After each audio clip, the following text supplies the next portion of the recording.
وہی بات یہاں دہرا دوں مدثر کی اجازت سے. تو کیونکہ میں دونوں کو, آسما کو بھی اور مدثر کو کافی سالوں سے جانتا ہوں, تو میں صرف یہ کہوں گا کہ جیسا کہ علوی صاحب نے جو کتاب کا انتصاب ہے اس کے حوالے سے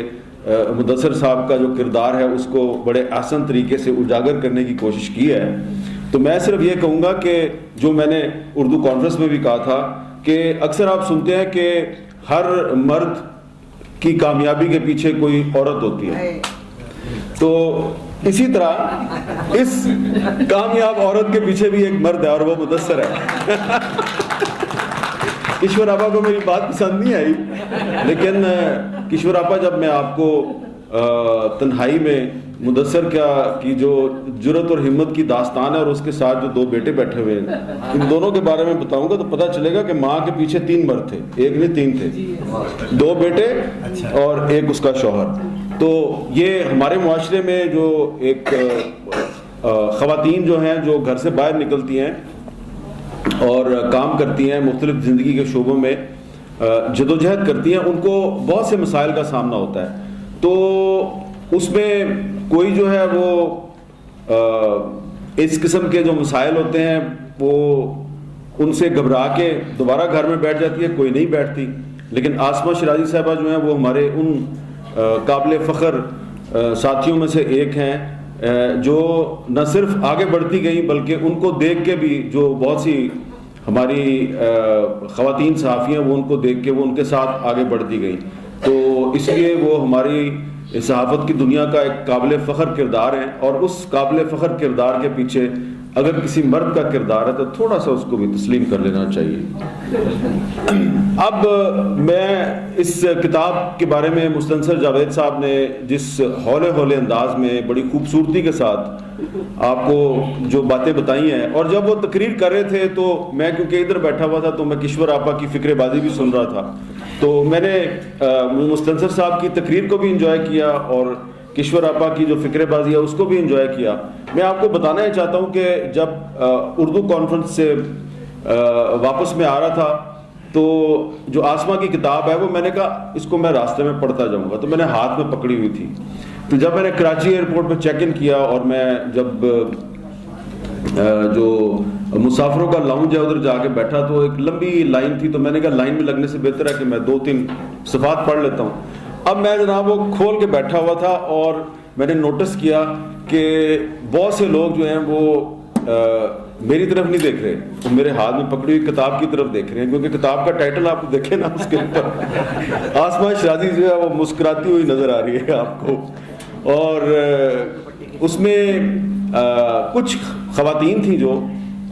وہ ایسے انگلی گھما کے نا کچھ کہہ رہی تھی, تو مجھے سمجھ آ گئی ہے کیا کہہ رہی ہیں. تو میں نے ان کو اگنور کیا. تو ان کی جو گفتگو تھی اس کے رد عمل میں کو 3-4 مرد اور 3-4 نوجوان لڑکیاں جو ہیں وہ آ گئی میرے پاس,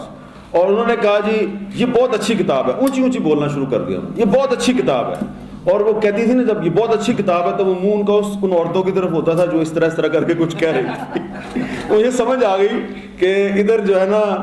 آسما شرازی صاحبہ جو ہے یہاں موجود نہیں ہے, لیکن ان کی کتاب جو ہے وہ موضوع بحث ہے, اور یہ جتنے بھی بات کر رہے ہیں کسی نے کتاب نہیں پڑھی ہوئی.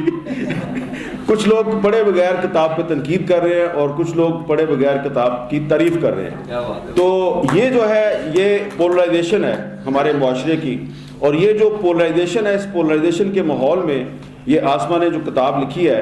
تو اس میں بالکل اس چیز کی وضاحت آسما شرازی اگر کر دے تو زیادہ بہتر ہے. لیکن میری جو ناچیز رائے ہے اس کے میرے خیال میں یہ جس بڑے گھر کی کہانی ہے وہ ادھر نہیں ہے, وہ ادھر ہے. سمجھ آ گئی نا آپ کو, ادھر ہے. وہ مری اور اسلام آباد کے درمیان کوئی گھر ہے, اور وہ اصل میں ان کے ایک کالم کا عنوان ہے, اور وہ کالم کا عنوان ہے, اور وہ کالم ایسا ہے کہ جس پہ کچھ جو ہمارے جو دوست ہیں انہوں نے بڑا طوفان مچایا تھا. اور جس طرح میں نے ابھی تھوڑی دیر پہلے کہا کہ بہت سے لوگ کتاب پڑھے بغیر بھی تبصرے کرتے ہیں, تو انہوں نے کالم نہیں پڑھا ہوا تھا لیکن کالم پڑھے بغیر انہوں نے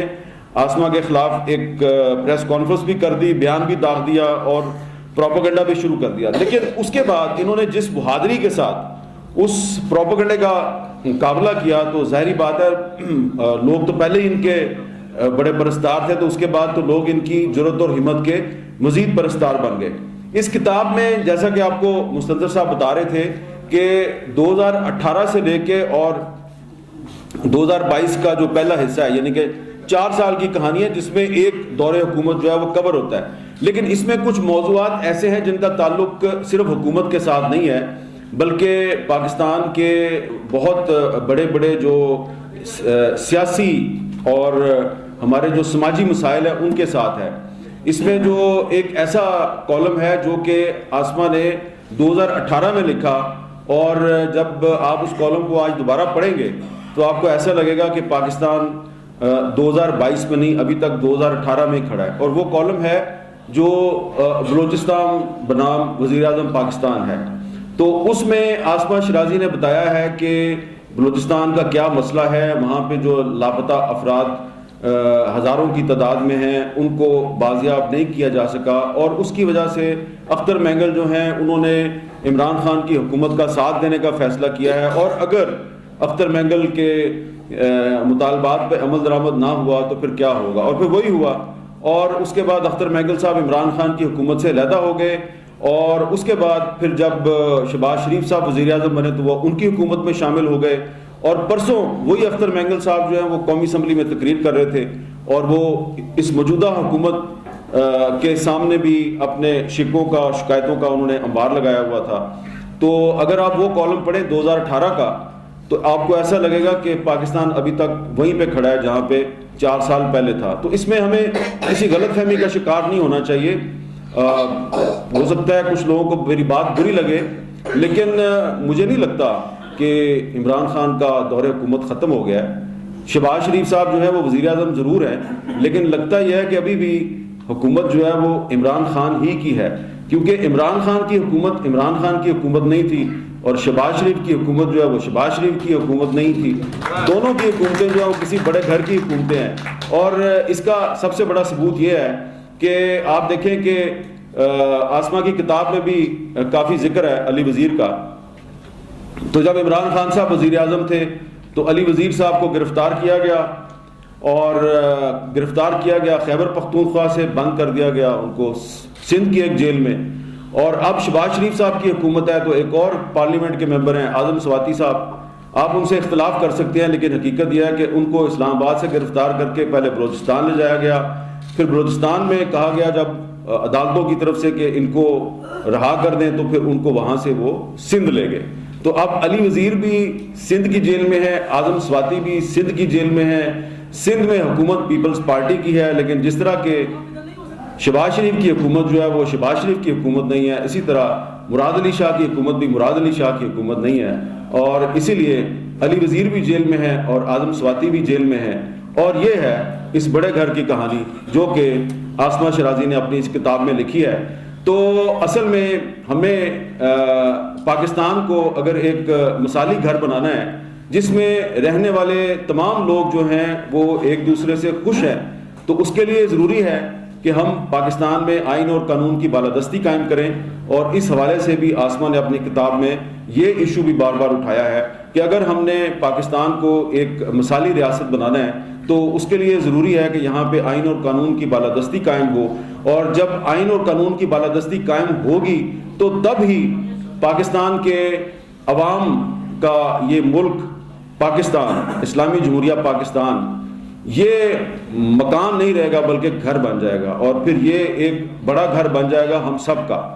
فی الحال تو یہ ہمارا مکان ہے, ہماری رہنے کی جگہ ہے, لیکن یہ ہمارا گھر نہیں ہے, کیونکہ گھر وہ ہوتا ہے جہاں پہ رہنے والے سب امن و سکون کے احساس سے مالا مال ہوں اور ایک دوسرے سے خوش ہوں. فی الحال ہم ایک دوسرے سے خوش نظر نہیں آ رہے, ہم کافی تنگ پڑے ہوئے ہیں ایک دوسرے سے. اور اسی لیے پاکستان کو آپ نے اگر ایک مثالی گھر بنانا ہے, اپنا گھر بنانا ہے اور ایک بڑا گھر بنانا ہے, تو یہاں پہ آپ کو آئین و قانون کی بالادستی قائم کرنی پڑے گی. اور یہی آسما شرازی کی اس کتاب میں پیغام ہے جو کہ مجھے سمجھ آیا, اور جب آپ پڑھیں گے تو آپ کو بھی سمجھ آ جائے گا. بہت بہت شکریہ.